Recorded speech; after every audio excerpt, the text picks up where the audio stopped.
Hello everyone, আসসালামু আলাইকুম। আমি হালিমা আক্তার তমা। আজ আপনাদের সাথে আলোচনা করব সাক্ষ্য আইন থেকে সাক্ষী এই বিষয়টি নিয়ে। মূলত সাক্ষী সম্পর্কিত আমার আজকের ভিডিওটি হলো পার্ট 3।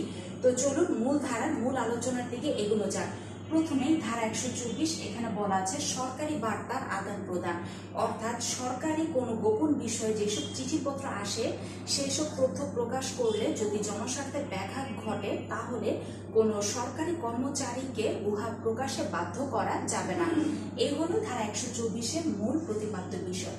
এবারে চলুন পরবর্তী ধারা 126 জেনে না যাক। ধারা 126-এ বলা আছে পেশা সম্পর্কিত পত্রলাভ, অর্থাৎ কোনো আইনজীবী তার মক্কেল বা মক্কেলের পক্ষ থেকে লিখিত কোনো পত্রলাভ কোনো বিষয়বস্তু মক্কেলের অনুমতি ব্যতীত প্রকাশ করতে পারবেন না, তবে দুইটি ক্ষেত্রে প্রকাশ করতে পারবেন। প্রথমটি হলো বেআইনি উদ্দেশ্য সাধনের জন্য পত্রলাভ এবং দ্বিতীয়টি হলো অপরাধ বা প্রতারণামূলক উদ্দেশ্য সাধনকল্পে পত্রলাভ। এই দুইটি ক্ষেত্রে প্রকাশিত করা যাবে। এবারে চলুন পরবর্তী ধারা 129 জেনে নেওয়া যাক।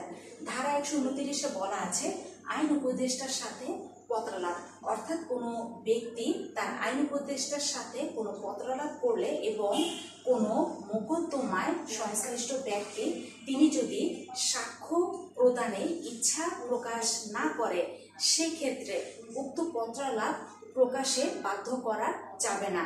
তবে আদালত যদি জানা প্রয়োজন মনে করে সেক্ষেত্রে উক্ত পত্রলাভ প্রকাশে বাধ্য করা যাবে।